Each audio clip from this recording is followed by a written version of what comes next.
What I love about discipline is whether it's the habits or the procrastination, discipline allows you to really experience the things that you want in your life. What does it mean to be disciplined? And how does discipline impact your everyday? In this episode, Pam Evanson joins me as we dive deep into the reasons why discipline and embracing the busyness can enrich your life in ways you don't expect.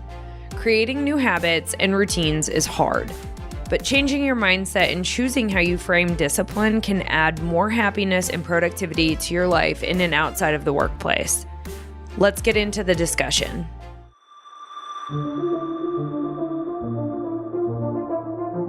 I'm Kylie Schmitz. I'm Dan Lappin, and this is Breaking Sales, a nonconformist take on rejecting the sales status quo. Join the Lappin 180 team as we break the tried and died sales tactics and techniques that are failing you and your prospects.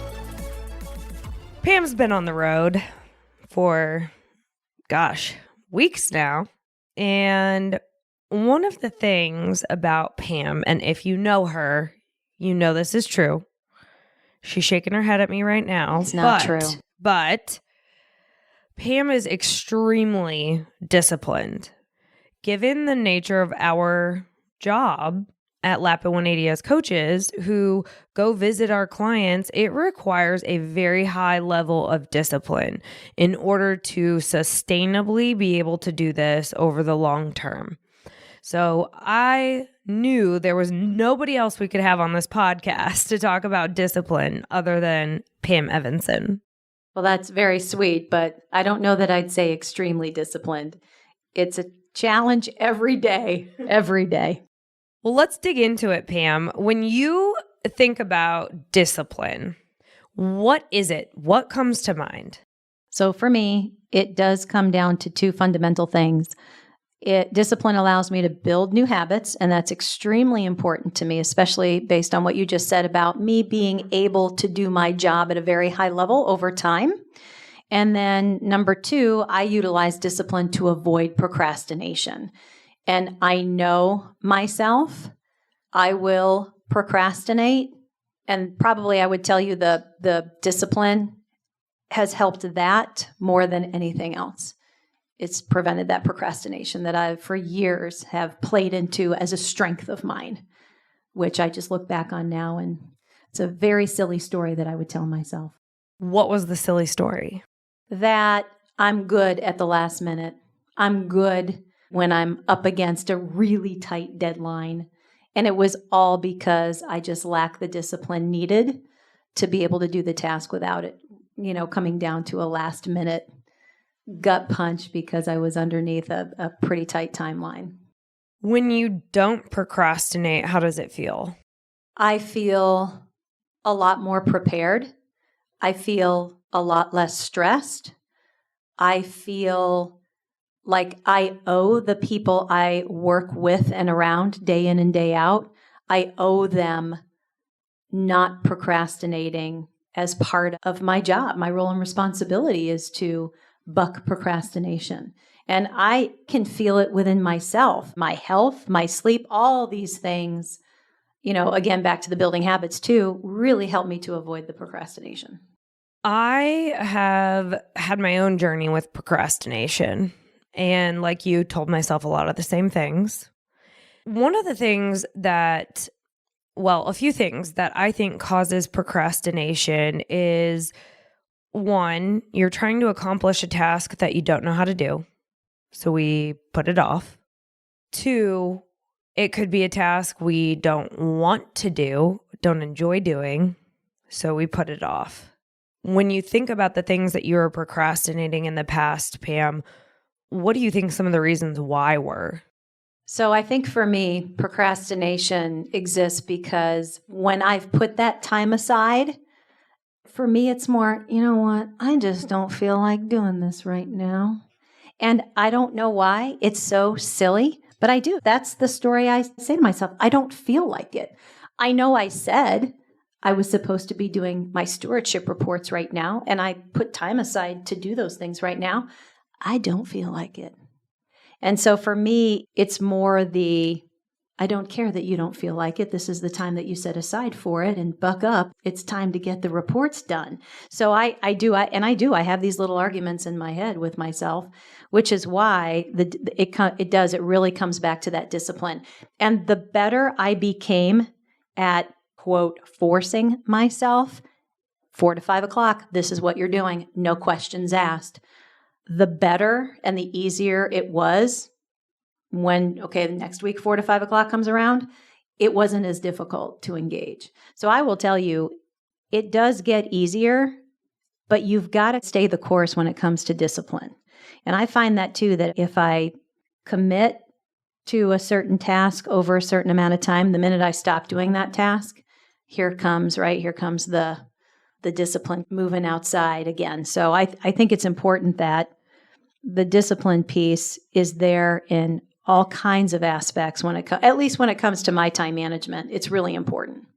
I think in sales or business development, it's easy to procrastinate some of the things that are not necessarily urgent and use urgent tasks as a reason why. I'll give you an example that I see a lot of times. I have client issues that come up, and I had my business development time blocked off on my calendar, but I had to resolve this issue. It was timely and urgent. What would you say to those people? So, for those of you that have ever sat through my time management sessions, we'll talk about, from time to time, the Dwight Eisenhower matrix. And Dwight Eisenhower is famous for a quote where he says, "Important tasks are seldom urgent, and the urgent tasks are seldom important." And it's funny because, again, that's back to procrastination. All of a sudden, everything is urgent and everything is important because of my lack of discipline. And the importance in understanding which is truly urgent and which is truly important. So I love that quote. And for any of you that don't have a time management system, a great way to start enhancing that discipline to avoid procrastination is the Eisenhower matrix. It's very easy to follow. It's easy to utilize. And you'll start to see how what Kiley's talking about between important and urgent, you'll see the clear distinction when you start utilizing that matrix.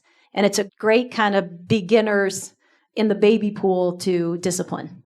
What do you think are some of the reasons why people struggle with discipline?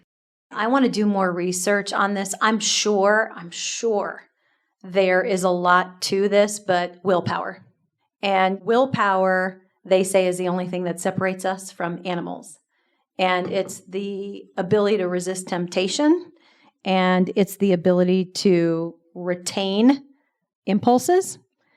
And for me, I want to try to figure out why some people excel at willpower and others of us, like me, in order to be more disciplined, really have to practice that willpower. But I think a lot of it comes down to that willpower.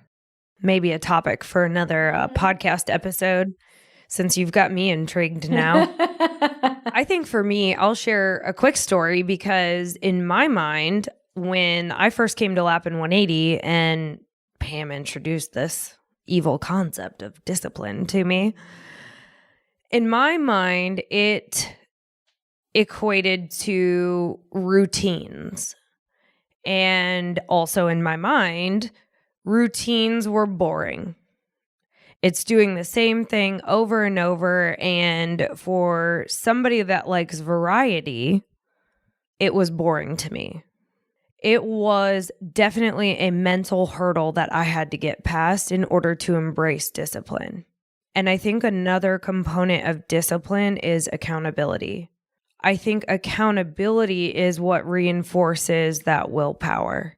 And I think, too, on top of accountability, it's putting things in place that don't allow you to fall down, don't allow you to not stay disciplined. I think it was Michael Phelps who said, "Does anybody think I actually enjoy practicing, like prospecting, right? Swimming in a pool is boring for hours and hours. So I have to put things in place to ensure that I do it no matter what." So I think if you think about accountability, it can be not only accountability to making sure I get these things done, but putting things in place to ensure that I follow through. And I think sometimes that's just as important as the accountability. What measures are you putting in place for yourself to ensure you stay disciplined? For me, it's rules. I have to have a lot of rules in place in order for me, in structure. So structure is a big component of this for me. One thing that I've learned about myself is that I am a rule follower. So for those of you who have taken the behavioral assessment that we use, there is a score on there that will tell you your affinity to rules. And on the opposite side of the rules side, we've got somebody who likes autonomy and likes to just go where the wind blows you because that makes you feel good and it allows you to be creative and have control over how you spend your time. That's not always conducive to getting things done in a timely, productive manner. And so for me, I recognize that I do really well when I have structure in place. I do really well when I have calendar invites that trigger me to say, okay, now I need to do this. I do really well when I put a process in place. So if I have a prospect meeting, instead of it sneaking up on me and then me going into that prospect meeting not prepped with questions and how I want to kick off the meeting and an agenda, I have to have a meeting prep time automatically scheduled. So for me, the rule is if I schedule a prospect meeting, I'm also scheduling a 30-minute time block to prep, and I'm also scheduling a 30-minute time block afterwards to follow up on anything I committed to, or updating my notes, typing up my notes from the meeting. Because I know CRM is another one I hear a lot of people complain about or push off. And it's essential. It's an essential part of the process. So for me, rules is one way that I've learned to embrace discipline. And when you think about it, Pam, what are some of the upsides to being very disciplined? What does it give you? Oh my goodness. So I say this all the time. There's a book, Discipline Equals Freedom, Jocko. It is freeing. And it's so funny how many of us fight discipline. And I feel like my brain, my body needs it. It needs that ability to not have to overthink what's coming next. And you do. It gives you this complete sense of freedom that, you know what, I did everything I was supposed to do today because I didn't allow myself to be taken off course. And I know that's a lot easier said than done. But I think if we could all just stop running from discipline and embrace it, it does. It gives me just a whole nother level of freedom that I probably would have told you, no chance. No, if I get disciplined, no chance. I'll feel like I'm in prison. I'm in a box. I can't function properly. And I've been completely wrong about that line of thinking. And I love it. I actually don't like the way it feels when I don't have some level of discipline in everything that I'm doing. And I understand there's a lot of people that are probably listening to this saying, oh, that sounds awful. And I probably would have said the same thing. But what I love about discipline is whether it's the habits or the procrastination, discipline allows you to really experience the things that you want in your life. And I think that's what keeps me disciplined, is the fact that I continue to get the things that I want in my life in terms of health, in terms of client needs, in terms of anything where if something's important to me, it's not going to happen without a level of discipline. It's just not. And I think when you keep hitting those results, why a lot of people have the goals in place, having that visibility to the goals, and then when you keep achieving those goals, the discipline continues to be reinforced. And if you think about it from a neurological perspective, when you have a task that you know needs to get done and you keep pushing it off, what is your brain doing the whole time? It's thinking about it.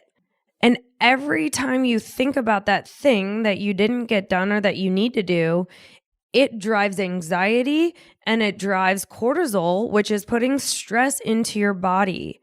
So from a neurological perspective, every time we think about that thing that we need to get done, our body is going into a physiological response as if you are in that state of mind and not doing the task. And that's why I love having something in place, that countermeasure. You said for you, it's rule following. For me, I do not like making a commitment and not following through if I've told somebody. So for me, I will, same thing, right? I know I'm going to put this off and I'm going to stress about it all the time. So for me, it's okay, Kiley, you need to ask to see A, B, C, D by the end of Friday. Okay. I'm going to tell you, you got to ask me for that. That's some of that countermeasures. So to your point, when I'm on the plane and I don't feel like taking out my computer, I'm like, you know what? Kiley is going to ask me to see this on Friday. And if I don't have it, I am going to hate the way that feels. That for me is the stuff now that allows me to push through that. Because you're right. All you're going to do is stress about it. Yeah, and it doesn't feel good at all. I think what you just mentioned, Pam, is also the accountability layer too that we've mentioned already. But when you make a commitment to somebody else, you're adding an extra layer to how you're prioritizing. I don't like, for myself, being seen as somebody who doesn't follow through with their commitments. So that's a big piece for me, is being able to verbalize that to somebody else, because I just won't do it.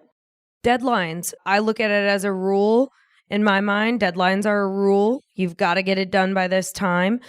If you don't have deadlines on the tasks that you continue to skip over, I would suggest just taking a look and saying, okay, who can I make a promise to that I'm going to have this done? Who can follow up with me to make sure that I've done what I've said I'm going to do? Implement a deadline.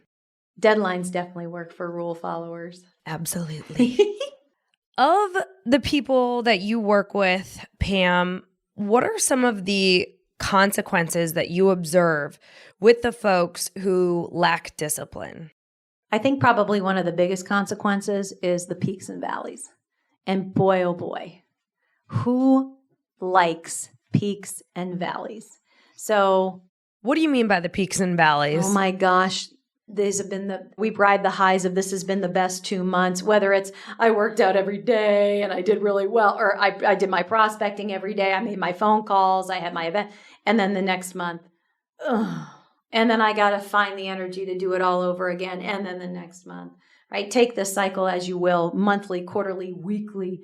The cycle just gets a lot harder to stop if we lack that discipline. And personal experience, it is so hard to get back on the bandwagon. So for me, it's, you know what, once I've experienced the peaks and valleys for just so long, I don't want to do that anymore. So it's definitely the peaks and valleys. I have some great months and then I have not great months. I have a wonderful month and I have a not a wonderful month. And that to me in what we do for our business is not a good thing. I see the exact same thing where we have inconsistent activity, which breeds inconsistent results. Oh, heck yes. And the other piece too, hard things are going to happen to all of us. I say this all the time to my clients. We're always planning for everything to go perfectly. The perfect day, the perfect week, the perfect month, and it's not going to be perfect. And if you don't start instilling a level of discipline that allows you to still do the things you need to do when life isn't going the way it needs to go, it's almost like you take many steps backwards on the resilience scale. And like one of the other benefits for me and just being happier in life is I've really been able to develop my resilience over time. And I'll be the first one to admit that I thought I was a very strong person. And I just figured out that, you know what? I just didn't have to deal with a lot of struggles. And then all of a sudden, here comes a lot of struggle and everything changed. And so for me, the other piece, the peaks and valleys, but even more so, I just feel like we take steps back when it comes to that resilience if you're not disciplined. I agree with you. And I think if we can stay consistent during the times where we're not faced with challenges, it's going to make it much easier for you to stay consistent during the times where there are challenges. And arguably, when there are challenges, those are the times where you need to have those things continuing, those habits still in place. You think about, oh gosh, I don't know how many times I've said, oh, I'm going to get really good at meditation. And I go for periods where I'm really good at meditation and I do it every single day. And then there are times where I run into a rough patch and I don't meditate. And then it's like, man, my mindset is in a bad place. And arguably, I needed that meditation during the challenging times more so than I did during the other times. And I was talking to a friend earlier this week, and she and I were talking about how we tell ourselves these stories. We tell ourselves that, oh, I meditate. Well, am I currently doing it as a habit every day? I was meditating 3 months ago very consistently. I fell off the horse, but I'm still telling myself that I meditate. See? Isn't that funny? Somebody asks me what I do for fun. Oh, I meditate. Kiley, you remind me of my favorite story about my husband, Jeff. We were dating and we were starting to figure out our likes and dislikes with each other and what we had in common. And he's like, hey, you do to just like blow off steam or work out or whatever. And I'm like, I just love to run. It's easy. I can go outside. I'm a runner, he says. I'm a runner too. And I'm like, oh, that's awesome. Okay, so we have that in common. That's great. That could be fun. It's like a month later. And I'm like, okay, you had mentioned you're a runner. And I said, maybe we should go for a run. Oh, well, it was in 7th grade that I was a runner. I'm like, so you were a runner in 7th grade. You're identifying yourself as a runner and you haven't done a run since the 7th grade. It is really funny for me that you sparked that story, and it's true. It's true. And how many times do we say in our heads, oh, I make cold calls. I haven't made a cold call in 3 months, but I make cold calls. Exactly. Exactly. I prepare for meetings. I prepared for meetings when I was new. Now I'm really experienced and such an expert that I don't need to prep. Yeah. See, that discipline just starts to fall off. And I think it's so important for all of us never to forget these fundamental basics that got us where we are today, whether it's health, business, personal, family, relationships, whatever it is. We can't let those things go if truly they make that much of a difference to us. Exactly. And challenge you guys to just think about, what are you telling yourselves that you're doing that you may not actually be doing? And start telling yourself stories daily about why you should embrace discipline. Every day I wake up and the first sentence I tell myself is, I like to do hard things.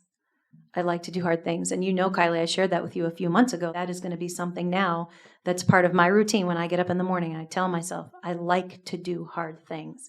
And it does help to really combat all that other noise that enters into our heads every single day. When I first started getting on board with discipline, when Pam challenged me with this, I started telling myself I embrace discipline. Every day I'd wake up, and if there was something I didn't want to do, I would just tell myself I embrace discipline. Discipline is freedom. Discipline gives me relief. I started replacing some negative talk tracks in my head around discipline with some positive, motivating, empowering phrases, because what you tell yourself is speaking directly to your subconscious, and whatever your subconscious thinks is what's going to drive your behaviors. That's exactly right. What resources can you share with our audience or recommend if we're trying to build this discipline muscle? Definitely the book, Discipline Equals Freedom. It really is a good way to start understanding what you do stand to gain if you embrace a little bit more discipline. I think we all have the resource of identifying goals and really laying out, okay, what habits or routines or what has to happen that's not in place now for me to hit these goals. And I think that's an easy resource to tap into, is identifying goals and working towards those goals, utilizing a process to do that.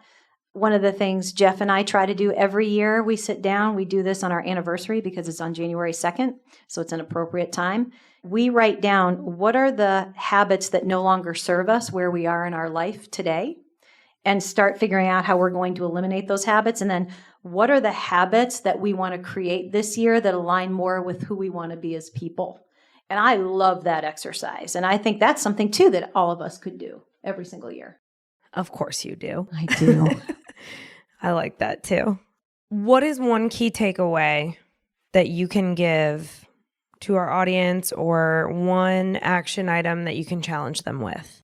I really like the activation thought. What allows you to move more towards a mentality of discipline than moving further away from it? So your example, my example, everybody's going to have their own, but what is a sentence or two that you can start your day with, verbalizing, saying out loud, that might allow you to do one or two more things throughout the day that you wouldn't normally have done had you not said that sentence or two to yourself? What about you, Kiley? Oh man, I think you hit on it. I think for me, the biggest shift, the first step that I had to take in the process was getting the negative perspective around discipline. Me thinking it's boring, me thinking that it suffocates me, out of my head, because during the seasons or months of my life where I've been very disciplined, I have had very little stress. I feel more in control over my schedule. I feel like I have more of an abundance of time. I don't feel like I'm constantly so busy. I feel like I'm tackling all of the priorities that I need to get done at the right time and in the right way. And I'm not letting anything fall through the cracks. You even bring up something interesting. Even I say this all the time right now. I'm probably as busy as I've been, like in terms of responsibilities, things to do, but I'm happier than I've ever been. So I do think we have to start maybe understanding that busy is good. What's our alternative? And then understanding that you can be really busy and really happy at the same time. It just takes a little bit more discipline and mindset. Thanks for listening to Breaking Sales. If you want to get engaged with us outside of this podcast, be sure to go to our website, lappin180.com. That's LAPPIN180.com. And there you'll find information on upcoming workshops, different events we're doing throughout the United States, ways to engage with us on social media, as well as a form where you can suggest topics or guests for the podcast. We want to hear from you, so don't be shy. Kiley out. All right. Do we have another episode?